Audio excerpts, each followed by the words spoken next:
प्रेमानंद जी महाराज या पीले वस्त्रों वाले बाबा, जो वृंदावन में श्री हरि राधा के लिए कुंज आश्रम के पीठाधीश्वर है। लोग उन्हें भगवान कृष्ण का अवतार बताते हैं, तो वहीं कुछ लोग उन्हें दुनिया का सबसे बड़ा पाखंड और आडंबर फैलाने वाला संत भी कहते हैं। लोग उन्हें मानते भी हैं, उनकी पूजा भी करते हैं, उनके ऊपर एक विशेष श्रद्धा भी रखते हैं। तो वहीं पर लोग इस बात का भी दावा करते हैं कि इस संसार में सबसे ज्यादा आडंबर, सबसे ज्यादा ढोंग, सबसे ज्यादा पाखंड अगर कोई फैला रहा है तो उस संत का नाम है प्रेमानंद जी महाराज। इन पीले वस्त्रों में, साधारण वेशभूषा में, जटाओं में जैसे संत आपके सामने नजर आते हैं, क्या कैमरे के पीछे की जिंदगी इनकी ऐसी ही है? जिस तरीके से वो अपने वीडियोस के माध्यम से लोगों के अंदर एक जागरूकता लाने का प्रयास करते हैं, एक प्रवचन देने का प्रयास करते हैं, क्या कैमरे के पीछे की जिंदगी इससे कुछ भिन्न है, कुछ अलग है इससे पीछे? लोग इस बात का दावा करते हैं कि तकरीबन 16-17 वर्ष पहले किसी डॉक्टर ने इनको जवाब दे दिया था, प्रेमानंद जी महाराज से कह दिया था कि आप अब महज 2 या 3 साल जीवित रहेंगे, इससे ज्यादा आपकी उम्र नहीं। लेकिन तब से लेकर आज तक 16 से 17 वर्ष बीत चुके हैं, लेकिन प्रेमानंद जी महाराज आज भी जीवित है। ये कहीं ना कहीं संदेह पैदा करता है, क्योंकि मेडिकल साइंस में गलतियां होती हैं, लेकिन इतनी बड़ी गलती भी नहीं होती है कि कोई संत, कोई इंसान जिसको महज 2-3 साल का समय दिया हो मेडिकल साइंस ने और वो 17 साल तक जीवित है। लेकिन ये दावे सिर्फ महाराज जी करते हैं, इसका कहीं कोई साक्ष्य नहीं मिला कि किस डॉक्टर ने कहां पर इनको जवाब दिया था कि आपको किडनी फेलियर की बीमारी है और अब आप जीवित नहीं रहेंगे। प्रेमानंद जी महाराज अपने वीडियोस के माध्यम से दावा करते हैं कि मुझे दान में कोई वस्तु नहीं चाहिए, मुझे दान में धन नहीं चाहिए, मुझे सिर्फ उतना ही वस्तुएं दी जाएं, उतने ही कपड़े दिए जाएं, उतने ही फल दिए जाएं जिनका मैं प्रयोग कर सकूं, इससे ज्यादा मुझे कुछ नहीं चाहिए। अपने वीडियोस में वो इस बात को दिखाते भी हैं कि कोई दान उनके पास लेकर आता है तो उसको वो मना कर देते हैं। लेकिन करोड़ों रुपए की गाड़ी से चलना, इतने सेवादारों का होना, एक ऐसे ट्रांसलेटर का होना जिसको लगभग 32 भाषाएं आती हैं, जो इनको इनकी बातें ट्रांसलेट करके बताता है, जो इनके साथ 24 घंटे मौजूद रहता है, इनके साथ एक आईटी टीम रहती है जो इनके वीडियोस को रिकॉर्ड करती है, एडिट करती है और अपलोड करती है। इन सबको अफोर्ड करना, इन सबको रखना कहीं ना कहीं महाराज जी को भी सवालों के घेरे में लाकर खड़ा कर देती है। आज के इस वीडियो में प्रेमानंद महाराज के धोखे के भरे चेहरे को दिखाने का प्रयास करेंगे, जो कुछ लोग बताते हैं। कुछ लोग कहते हैं कि प्रेमानंद जी महाराज सिर्फ ढोंग फैलाते हैं, तो वहीं उनके चाहने वालों की भी कमी नहीं है। आज के इस वीडियो में दोनों पक्षों को आपके सामने लाएंगे।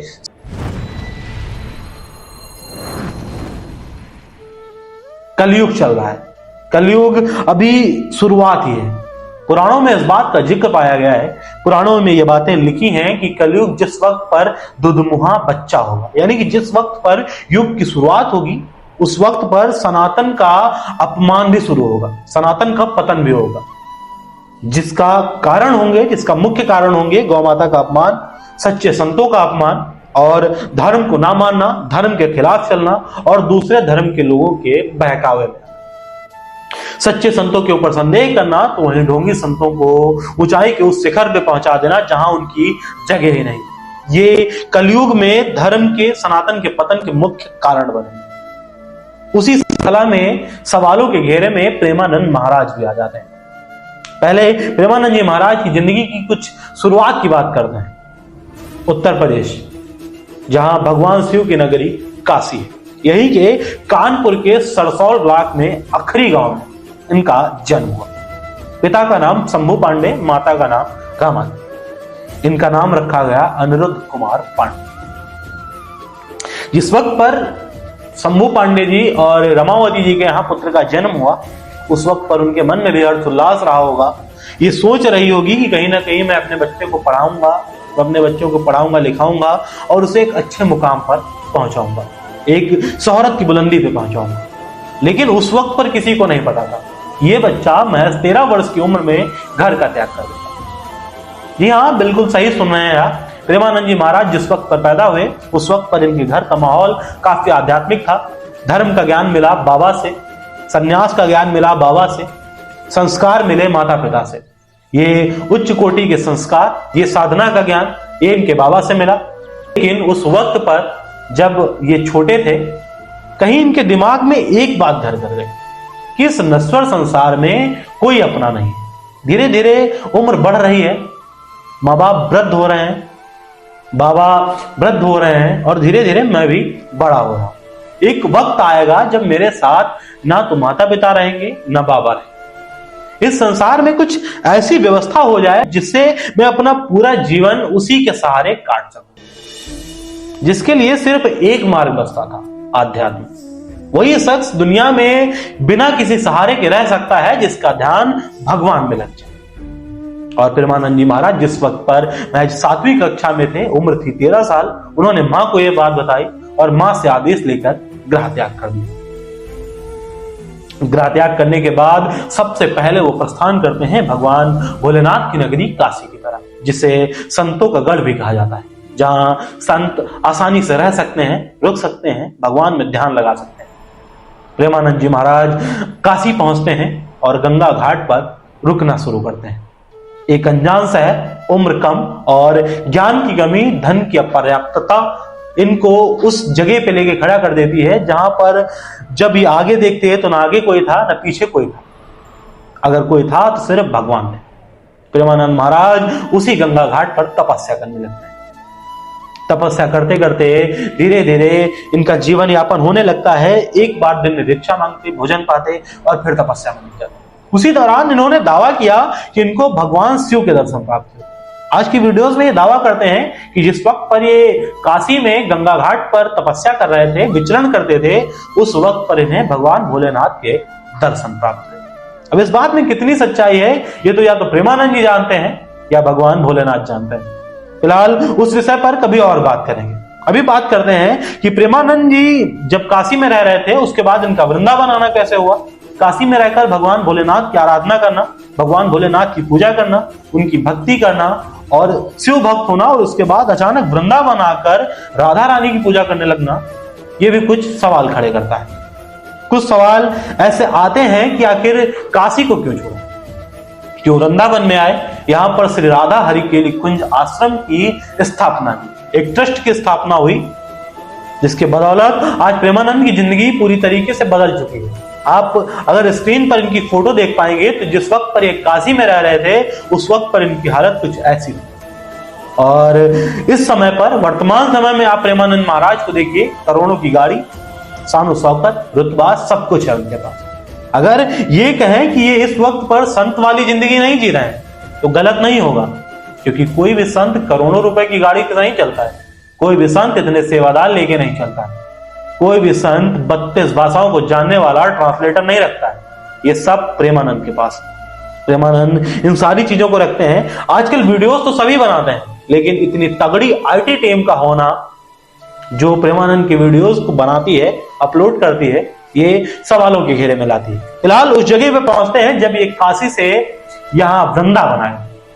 ये अपने आज की वीडियोस में, इंटरव्यूज में बताते हैं कि जिस वक्त पर काशी में रह रहे थे वहां पर एक रासलीला करने वाली टोली आई थी और किसी संत ने इनसे कहा कि चलो रासलीला देख के आते हैं। तो प्रेमानंद जी ने कहा कि वहां जाकर हम क्या करेंगे, यहाँ भगवान शिव की आराधना करेंगे, पूजा करेंगे, रासलीला देख के क्या करेंगे। और इतना कहकर वो पूजा में लग जाते हैं और वो संत रासलीला देखने चले जाते हैं। लेकिन फिर बीच में कुछ ख्याल आता है। प्रेमानंद जी कहते हैं कि मुझे भगवान भोलेनाथ ने आदेश दिया था कि जाकर रासलीला देखो, रासलीला का मंचन देखो, तो मैं वहां पहुंच जाता हूं। ये प्रेमानंद जी कहते हैं कि मैं वहां पहुंचता हूं, रासलीला देखता हूं और तकरीबन 15 दिन तक वो रासलीला चलती है। मैं उसे प्रतिदिन देखता और मन में विचार करता कि क्या वृंदावन जाना सही है, क्या मैं वृंदावन जाके रुकूं। फिर उसी बीच मुझे भगवान भोलेनाथ ने आशीर्वाद दिया, आदेश दिया कि तुम जाओ, वृंदावन जाओ और वहां पर राधा रानी की सेवा करो। जिस वक्त पर ये काशी में रह रहे थे उसी वक्त पर किसी डॉक्टर ने इनको जवाब दिया था कि आपकी दोनों किडनियां फेल हो गई हैं और आप अब महज 2-3 साल तक जीवित रहेंगे, इससे ज्यादा आपके पास समय नहीं है। प्रेमानंद जी ने उस सच्चाई को स्वीकार कर लिया और कहा ठीक है, जो जिंदगी है भगवान भोलेनाथ की शरण में बिता देंगे। लेकिन उसी बीच उस रासलीला जब हुई तो इनको वृंदावन आना पड़ा। जब वृंदावन आते हैं तो यहां पर राधा रानी की अनन्य भक्ति देखते हैं, लोगों को देखते हैं जो इनकी भक्ति में चूर रहते हैं, तो वो अपनी दोनों किडनियों का नामकरण कर देते हैं, नाम रख देते हैं राधा और कृष्ण। मैं भगवान कृष्ण को मानता हूं, मैं राधा रानी को मानता हूं, उनकी पूजा करता हूं, लेकिन किसी शरीर के अंग का नाम भगवान से जोड़ना और किसी अंग को भगवान का नाम दे देना, क्या ये किसी रोग को खत्म कर सकता है? मैं मानता हूं भगवान की कृपा होती है, लेकिन जो ये कहते हैं कि मैंने सिर्फ राधा कृष्ण का नाम रखा उसकी वजह से मैं जीवित हूं। राधा कृष्ण की पूजा करना सही है, राधा कृष्ण को मानना सही है, लेकिन अगर आप सिर्फ नाम रखने की वजह से जीवित हैं तो फिर हफ्ते में 2 बार आप अपना डायलिसिस क्यों करवाते हैं? यह सवाल खड़े करता है। आज सैकड़ों मरीज हैं, सैकड़ों ऐसे लोग हैं जो किडनी ट्रांसप्लांट करवाने के लिए एग्री हैं, कहते हैं कि प्रेमानंद जी महाराज से कि आप मेरी किडनी ले लीजिए, ट्रांसप्लांट करवा लीजिए, लेकिन वो नहीं करवाते हैं। कारण किसी को नहीं पता, किसी को नहीं पता कि इनकी किडनियां वास्तव में फेल है भी या सिर्फ ये दिखावा चल रहा है कि उनकी किडनियां फेल हो गई। अगर किडनियां फेल हैं तो जब भक्त देने के लिए कह रहे हैं, ट्रांसप्लांट करवाने के लिए कह रहे हैं, तो करवाते क्यों नहीं? किडनी ट्रांसप्लांट करवा लीजिए और प्रवचन करिए। प्रेमानंद जी महाराज कहते हैं कि मैं कहीं कथा करने नहीं जाता हूं, मैं कहीं कथा करने नहीं जाऊंगा, मैं किसी से कोई सुविधा शुल्क नहीं लूंगा। अब स्क्रीन पे एक वीडियो देखिए जिसमें कहते हुए नजर आ रहे हैं कि मैं कथा करने आऊंगा लेकिन जिम्मेदारी आपको संभालनी है। तो महाराज जी क्या हम स्पष्टता कह सकते हैं कि तबले वाले को आप जो जजमान हैं वो दे दी, क्योंकि वही देंगे महाराज जी, कहाँ से होगा? टेंट तंबू की व्यवस्था आपकी रहेगी, हम तो कथा करेंगे आके, ऐसा? हाँ। अब आप भी तो उन्हीं भोग विलास वाली चीजों में संलिप्त हो रहे हैं ना। आप ट्रोल करते थे अनुरुद्धाचार्य महाराज को, आप ट्रोल करते थे प्रदीप मिश्रा जी को कि वो प्रवचन बेचते हैं, तो अब ये क्या हो रहा है? आप भी तो कहीं कथा करेंगे तो उसमें जो व्यवस्थाएं होंगी कहीं ना कहीं उसका भी तो सुविधा शुल्क वसूला जाएगा, और आपकी ही सभा में वसूला जाएगा, जहां पे आप प्रवचन कर रहे होंगे वहीं से वसूला जाएगा। फिर आप ये ढोंग क्यों फैला रहे हैं कि मुझे किसी से कुछ नहीं चाहिए, मुझे सिर्फ राधा रानी से मतलब है, मुझे सिर्फ कृष्ण से मतलब है। मैं मानता हूं, मैं आपको मानता हूं आप एक सच्चे संत हैं, आप एक सिद्ध संत हैं, तो अपने संत होने का जो विचारधारा है, अपने संत होने का जो स्वरूप है, उसको बरकरार रखिए। इस भोग विलास की दुनिया में संलिप्त ना होइए। आप अगर राधा रानी की कृपा से जीवित हैं तो राधा रानी की भक्ति कीजिए, व्यापार ना फैलाइए।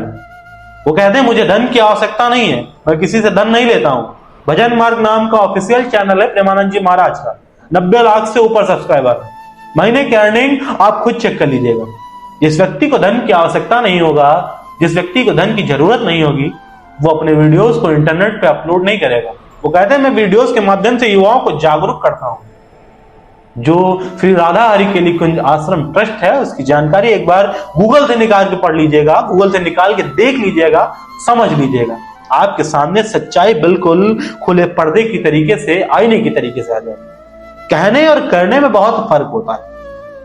प्रेमानंद महाराज हमेशा कहते हैं कि मैं राधा रानी का आनंद भक्त हूं, मैं सिर्फ राधा रानी के नाम के सहारे जीवित हूं, जब तक जिंदा रहना होगा तब तक रहेंगे, जिस दिन मरना होगा मर जाएंगे। हफ्ते में 2 दिन डायलिसिस होता है। पता नहीं कितने मरीज हैं जो आज भी डायलिसिस करवाने के लिए पैसा नहीं रोक पाते, पैसा अरेंज नहीं कर पाते कि उनका डायलिसिस हो सके। आपको वो सुविधाएं मिल रही हैं, भगवान की कृपा से ही मिल रही है। आप भगवान का नाम तो ना बदनाम करिए कि मैं किडनियों का नाम राधा कृष्ण रख लिया हूं, इसकी वजह से मैं जीवित। कौन से डॉक्टर ने आपको जवाब दिया था? किस डॉक्टर ने आपको ये बातें बताई थी? आपने किसी के सामने नहीं रखी। आप कहते हैं कि पता नहीं वो डॉक्टर है भी या मर गया। वो डॉक्टर नहीं बचा, लेकिन आप आज भी जिंदा हैं। 17 साल पहले आपको जवाब दिया गया था कि अब आप जीवित नहीं रहेंगे, लेकिन आप आज भी जीवित हैं, प्रवचन कर रहे हैं। भगवान करे आप दीर्घायु हो, लेकिन कृपा करके इन ढोंगों को ना फैलाइए कि किसी अंग को भगवान का नाम दे देने से व्यक्ति जीवित नहीं हो जाता। साधना करना सही है, साधना करिए। हम भी प्रेरणा लेते हैं आपसे, हम भी आपकी वीडियोस देखते हैं। आपकी साधना करने के तरीके को लेकर मैं सवाल नहीं उठाता हूं, साधना करने का जो तरीका आप लोगों को बताते हैं उसको लेकर मैं सवाल उठाता हूं। आप कहते हैं मैं किसी से बात नहीं करता, मैं किसी से एकांत में नहीं मिलता, और आपके चैनल पर ही वीडियोस आते हैं जिसमें आप एकांत वार्तालाप करते हुए नजर आते हैं। आपके चैनल से वीडियो अपलोड होता है, आपके एंड से वीडियो अपलोड होता है कि मैं भगवान की कथा का पैसा नहीं लूंगा, लेकिन सुविधा शुल्क तो देना ही पड़ेगा। तवलची को आपको पैसा देना पड़ेगा, आपको सुविधाएं देखनी पड़ेंगी, और उसी चैनल के माध्यम से आप वीडियो अपलोड करते हैं कि मैं कहीं कथा करने नहीं जाऊंगा, मैं सिर्फ इसी आश्रम में रहूंगा। बात एक रखिए। आज की इस वीडियो में बस इतना ही। मिलते हैं फिर किसी अगले वीडियो में ऐसी किसी कहानी के साथ। तब तक के लिए धन्यवाद।